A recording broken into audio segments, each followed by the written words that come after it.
Boom! We are live, ladies and gentlemen, boys and girls. Welcome to the Nolan Hawkeye Anthony YouTube channel. And I thank all of you for being here, wherever you may be. And of course, however you may be listening. This is, of course, the post game for Iowa's 35-7 shellacking against Ohio State.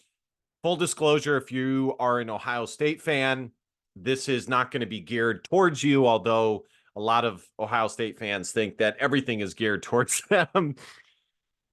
I did actually make a recording about this, but there's three programs. There's more in the country, but within the Big Ten, there's and it may be even more now with USC and Oregon. I'll have to see. But I've been doing YouTube for a few years now. As I always say, I did Facebook Live before, but it wasn't really. YouTube gets more of a wide audience, whereas Facebook, it can be more direct and narrow. Those three fan bases, Michigan, Penn State, and Ohio State, are by far the most obnoxious fans in the entire country. And I may get disagreement for it. This has nothing to do with Ohio State beating down Iowa. It's just like, for example, when I do the game previews, I always say before the game or before the game preview that I obviously am an Iowa Hawkeye fan. I am talking about this from the perspective of an Iowa Hawkeye fan, which means that most of the information I have is going to be specific to the Iowa Hawkeyes. Now, the beginning part of all the videos I do is generic, non-biased statistics, okay? And I actually think comparatively that is like a really good thing. Most YouTube channels that I see don't even really do that. So, but that's not enough for these fan bases. It's like the kid who has a super wealthy family and totally tries to rub everybody's nose in it and remind everybody of the wealthy family that they have. And it's like, but you're not the wealthy one. It's like Ohio State fans. You're not the players. Yeah, you're a fan, and it's great. It's great to love and adore a fan or a team or program that is traditionally a powerhouse. But at the end of the day, you're still just the fan of that program. You're not the actual players out there putting the beat down on the other teams. But it's like these fans kind of vicariously live through the players and the success of the team. Uh, and it's like, come on, guys, just have a little bit of grace. Now, for what it's worth, there were a few Ohio State fans within the comment section that were okay, that were really respectful. But it's like, by and large, if you do not overwhelmingly side with one of those three programs in your analysis in every single way, shape, or form, then everything else needs to be thrown out. So whatever, I just wanted to get that off my chest. Like I said, I almost did a whole video on it, but I decided to just let it go, that it wasn't worth it, that I would just talk about it in the post game. So let's actually delve into the game. So this game, much like the Minnesota game, was a tale of two halves for the Iowa Hawkeyes. And credit to Ohio State for keeping their foot on the gas, making the adjustments, and really tearing it up in the second half. Ohio State made some spectacular plays, specifically their NFL caliber wide receivers. I mean, the one-handed catch by Jeremiah Smith was, I mean, that's a grown man's catch. He literally had Deshaun Lee on one side with one arm, creating, well, maybe not creating that distance, but because if I was an official calling that, I think it was a good no call. It wasn't enough to warrant an OPI. It was enough to argue that the offensive player was shielding, much like in basketball when a guy goes up for a layup and he has his arm here, as long as it doesn't extend, as long as it's here, it's okay. And then with the other, he gets and hauls it in with one hand. Do you guys know how big those footballs are? Okay, to be able to do that. Now I know they have sticky gloves, but still, that's a grown man's catch. That is an NFL caliber wide receiver catch. And unfortunately, no, Iowa does not have any of those guys. Not only do they not have any of those guys, but they don't really have anything close to it. I don't know what's going on with Caleb Brown. I saw that he was ruled out for this game. Um, I'm a little bit concerned that Caleb Brown, much like many other really talented players that have come through Iowa, that it ends up being a situation where it's Kirk's system, Kirk's program that reigns supreme versus the player's personality or individuality. Now, by and large, I agree with that. Okay. I don't want to make any mistake about that. But at the same time, it's like very few guys like a Caleb Brown come through the system. So again, I haven't had time to look into it. I don't know if he was injured or whatever, but we all know that it's not like he's had a lot of targets outside of that, uh, outside of his suspension that occurred for within the first game due to an OWI. And it's just crazy because last year he literally was the number one wide receiver towards the end of the season, as I said he was going to be. I literally got that spot on. I said Caleb Brown would be sidelined for the first half of the season, and then seemingly he would come in and he would be the number one option because he is the most talented, athletically gifted wide receiver that Iowa has. Now, in fairness to all that, Jacob Gill has done an incredible job, comparatively speaking. Most Iowa fans were not expecting Jacob Gill to become the number one option wide receiver.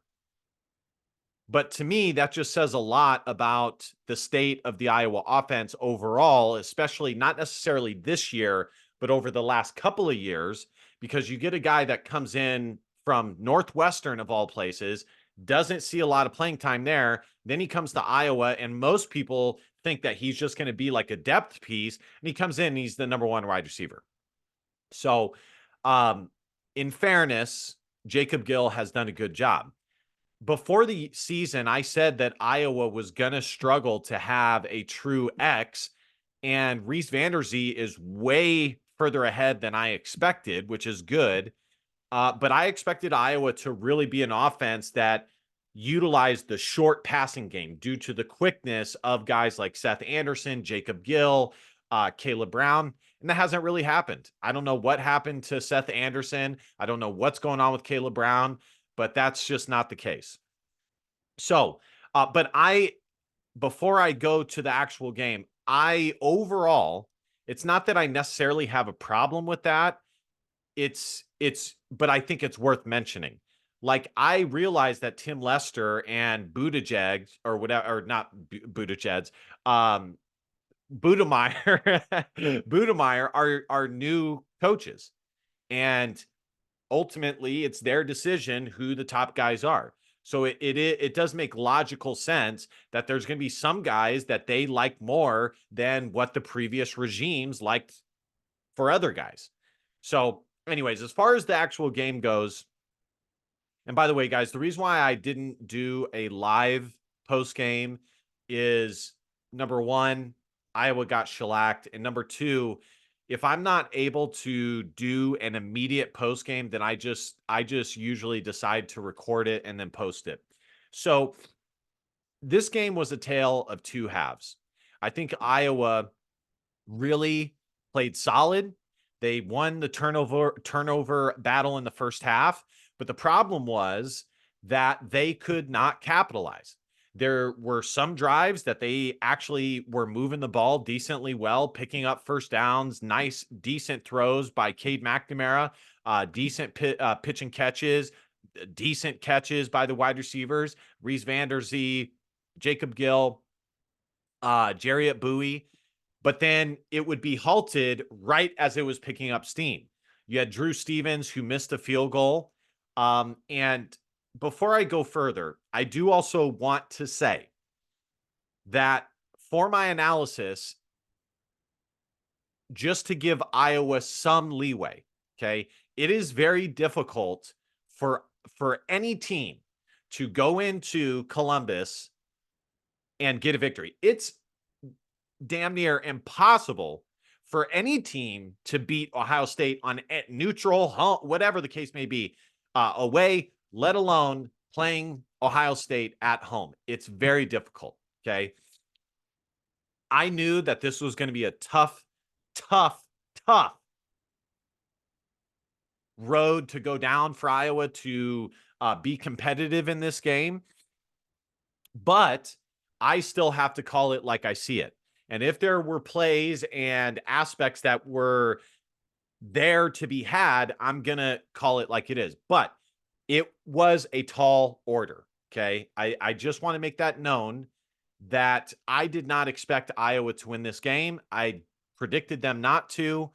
My hope was that Iowa could keep this game under 14 points.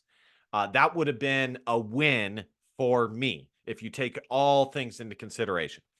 So you have the Drew Stevens missed field goal, and that was pretty much it.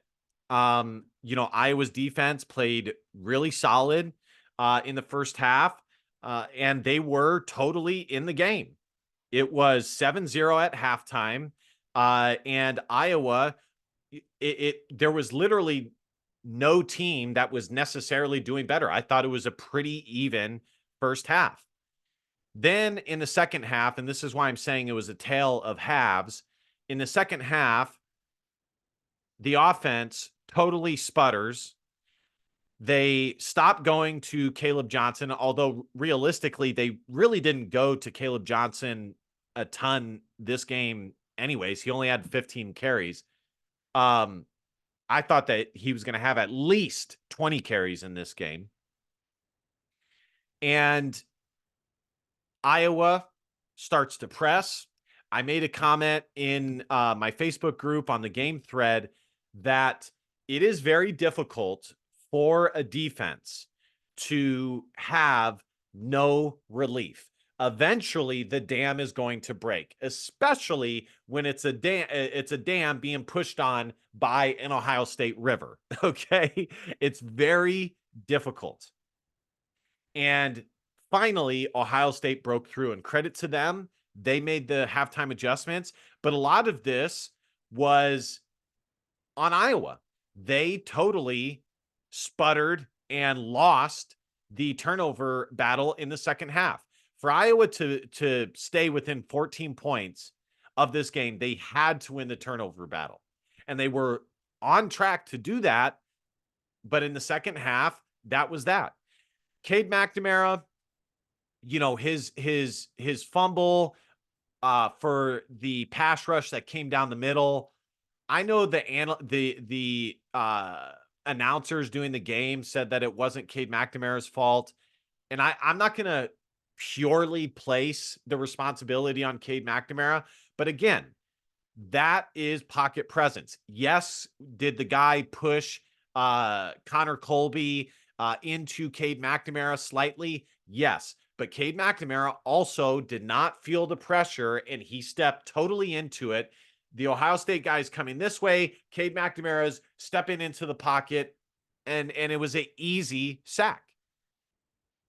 Cade McNamara could have saw the rush, felt the rush, and not stepped into it as much, okay? But that one, I will give him a slight pass, okay? Not completely, but slight. Then we have this is not in order. I think the fumble was the last one, but I'm just going over all the turnovers. We have an interception where Cade McNamara, yes, he was pressured. Okay. Yes, he was, but he decides to do a back shoulder throw like 6 yards out, and it's an easy interception. Easy interception.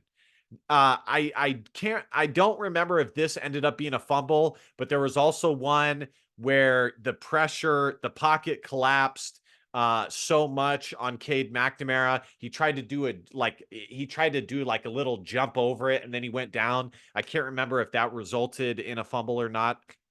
I think it was just a sack. But again, that is play calling.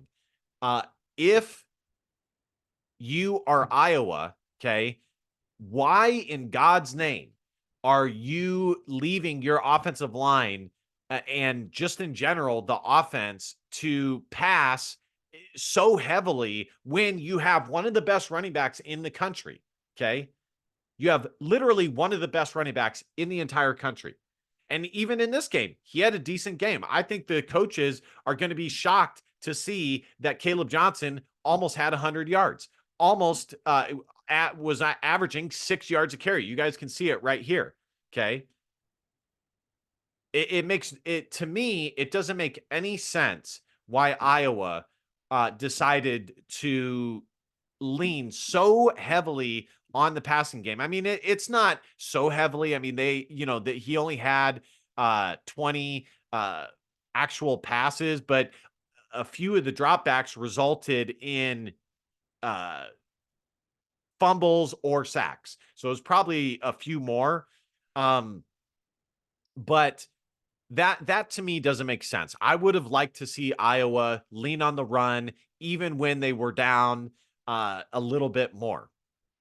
That is the best aspect of this Iowa offense at this point. Now, who knows? Maybe Tim Lester and the Iowa coaching staff decided that they were going to lean on the pass game because they knew that this was a tall order and it wouldn't really matter either way.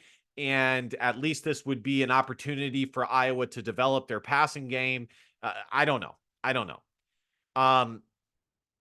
But that was it. I think Cade McNamara had 2 fumbles and the INT. The INT was terrible. Yes, he was pressured, but it was bad.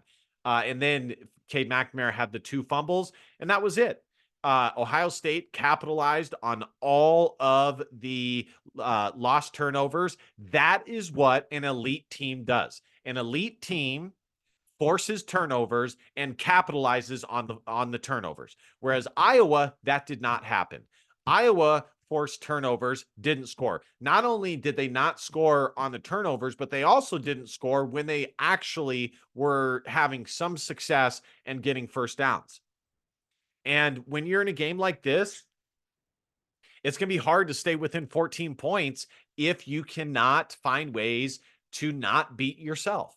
And Iowa all game long, and again, credit to Ohio State, or especially in the second half, but realistically, the whole game offensively beat themselves. Okay. Now, I don't want to beat up the offense totally and utterly. Iowa's defense still had some issues. They struggled getting to the quarterback all game. Jermani Harris totally got burned. Him and Quinn Schulte got burned. I think it was by Jeremiah Smith. And then the very next play, he has the one-handed touchdown grab. Deshaun Lee got worked for much of the game.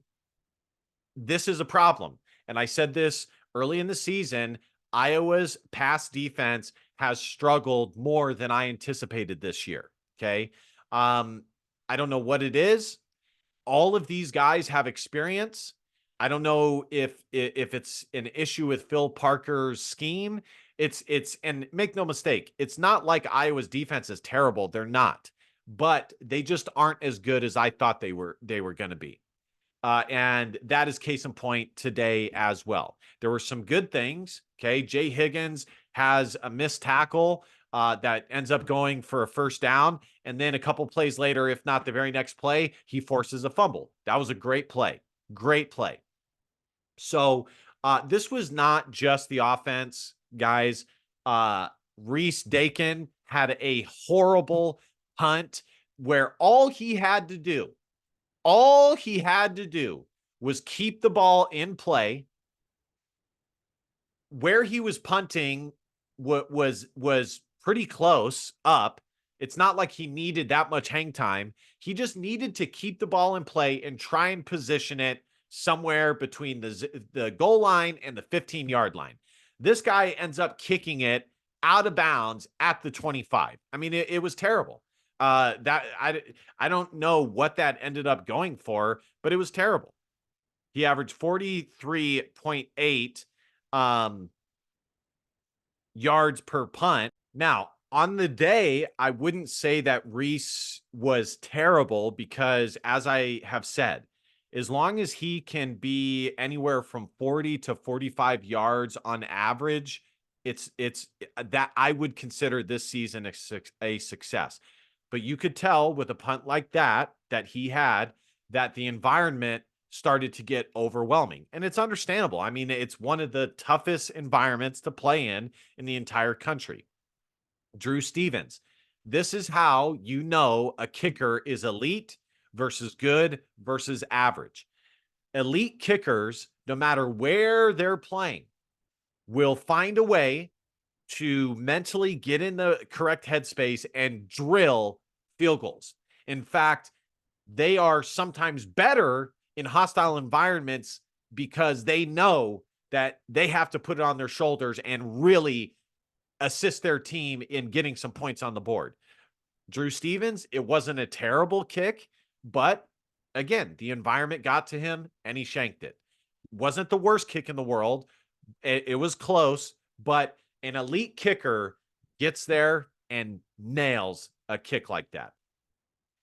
So other than that, guys, that's pretty much it. I mean, there's not really much else to say.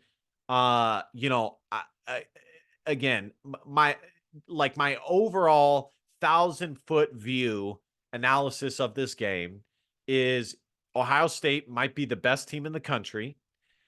It was a very tall order.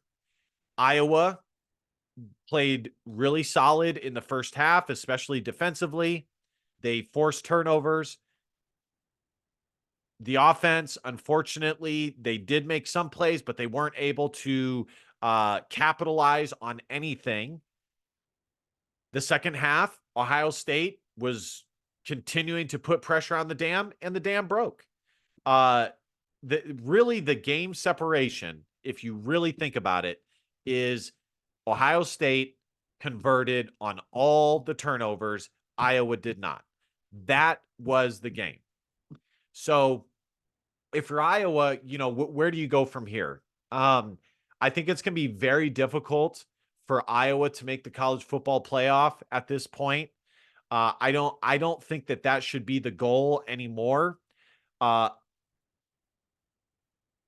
still maintain that Iowa, given the talent that this team had or has, and given the fact that the Iowa offense is actually better than I expected them to be, and Reese Dakin is meeting, if not exceeding, my expectation, and the emergence of Caleb Johnson, thus far, Iowa has not met expectations. Compare, if you take all of that into account, and especially considering what personally my expectations were for this season, they're not meeting expectations. And this is kind of the rub with Iowa football is most of the time, and I made a Facebook post about this a while ago, most of the time Iowa is hovering around top 30 to 50 in the entire country. Sometimes in the past 5 years, they are approaching 25 to 15, anywhere from top 25 to 15. But they rarely, if ever, get above 15.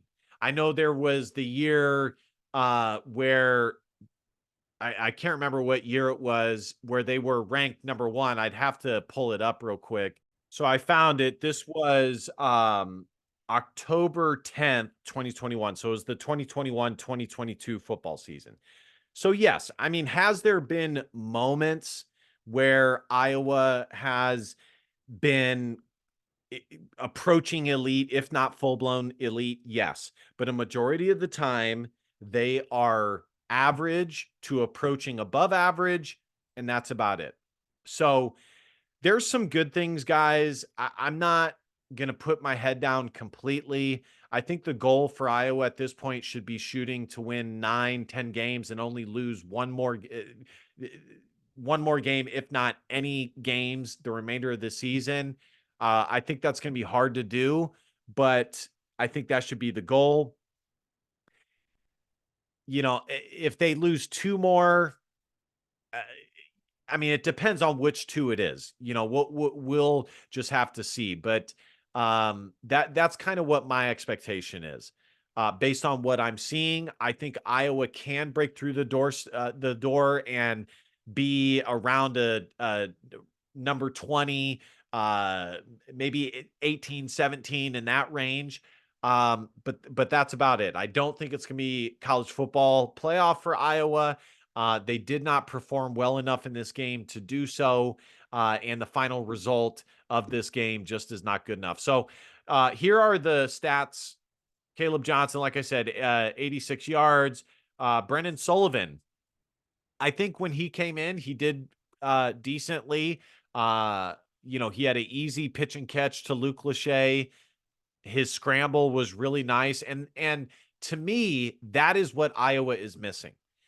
And this is what it boils down to. And this is why, to me, Iowa needs a change at quarterback. So when you have somebody like Cade McNamara, who really cannot pick up the extra yards most of the time with his feet, a quarterback like that needs to be average at the very least to, at times, above average in passing the football. Cade McNamara, through 5 games this year, has overwhelmingly been average to below average. So to me, Brendan Sullivan cannot be that much worse passing the football. In other words,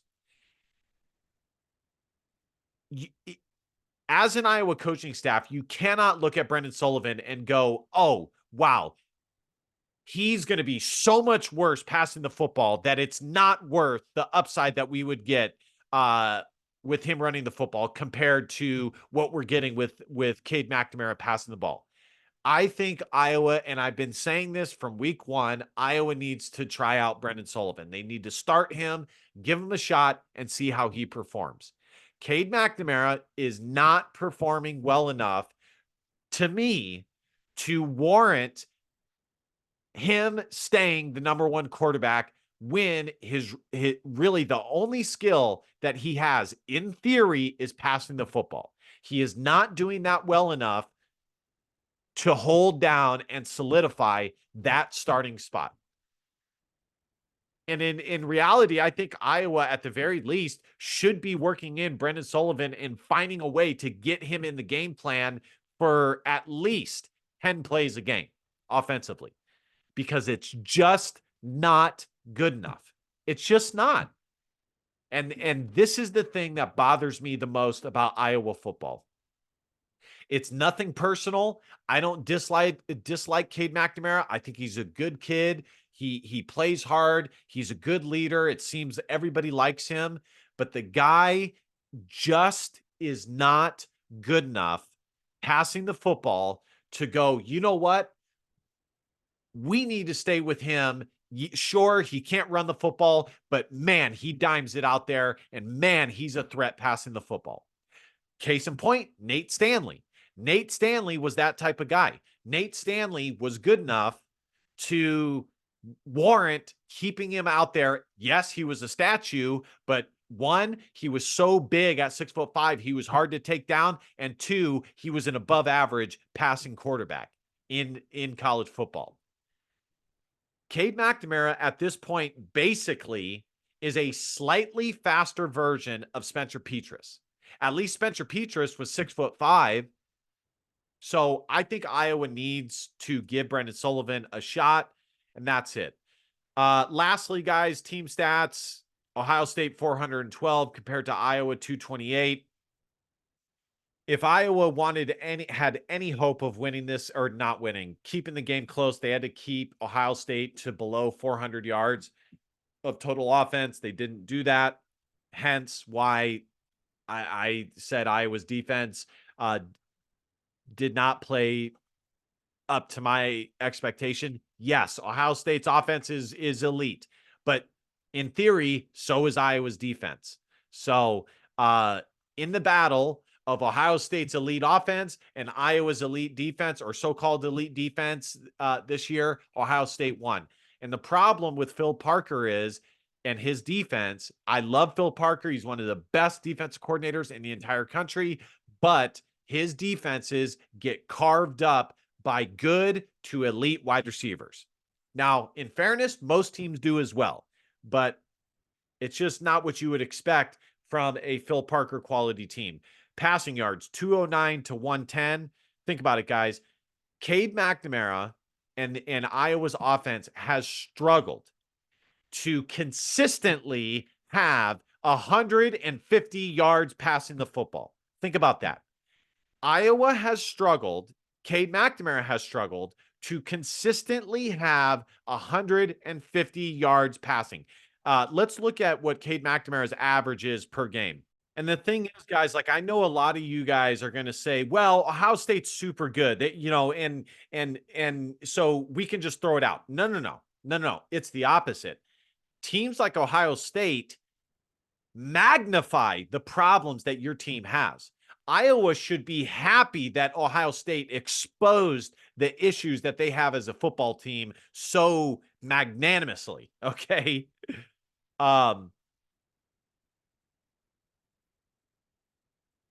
I guess it doesn't show how many games, how many yards he averages per game. But these are his last couple of games. 98 passing yards, 62 passing yards, 176, 99, and 251. So there's only been 2 games this season that Cade McNamara has been average to maybe a little bit below average. This game, I would say he was average to maybe slightly above average. This game, he was average to slightly below average. All these other games are poor. Now, maybe I'm wrong. Pro Football Focus and the grade that they have for Cade McNamara, as I said, it was way higher than I expected. I mean, it's not great by no means, but they graded him as an average to, I think it was even slightly above average quarterback. So maybe I'm wrong in giving a lot of criticism to Cade McNamara. I just know what I see as a whole from the offense. And the only point that I'm trying to make, and I'm not trying to be personal to Cade McNamara, is it can't be much worse going to Brendan Sullivan. At the very least, with Brendan Sullivan, you would have the added skill set of his escaping and running ability. That's all I'm saying. But again, Kirk Ferentz is so averse to a running quarterback, it's ridiculous. Rushing yards, 118 to 203. Just not good. Iowa giving up 200 yards rushing. That's terrible. It was a very balanced game for Ohio State. Yards per play, 6.3 to 4.9. They had 22 first downs. Iowa only had 10. Third down efficiency, 5 of 12, 7 of 11. Total plays, 65 to 47. Punts, 5 to 2. Penalties, 1 for 5. And 1 for 10. So I guess that's a bright spot. Iowa only had 1 penalty. Fumbles lost, 2 to 1. Interceptions thrown, 1 to 1 again. Ohio State, this was all in the first half. For Iowa, it was in the second half. Time of possession, 25 to 34. All right, guys, I'm going to wrap it up here. You know, all these things, all these critiques, again, a game against Ohio State only magnifies the issues. I hope Iowa can fix these things. They were definitely exposed in a lot of ways. There were some bright spots that they should be proud about, But equally, there were the same, if not more, things that were totally magnified and put laid bare for all to see. So that's going to be it. I don't want to beat a dead horse. Let me know what you guys think in the comment section. Be sure to smash that subscribe button, like, comment. You guys know the drill. And last but not least, DBAP, don't be a pussy willow. In fact, your feelings, because your feelings just don't matter. Hawks fall to 3-2. See you guys next time. Go Hawks. Bye-bye.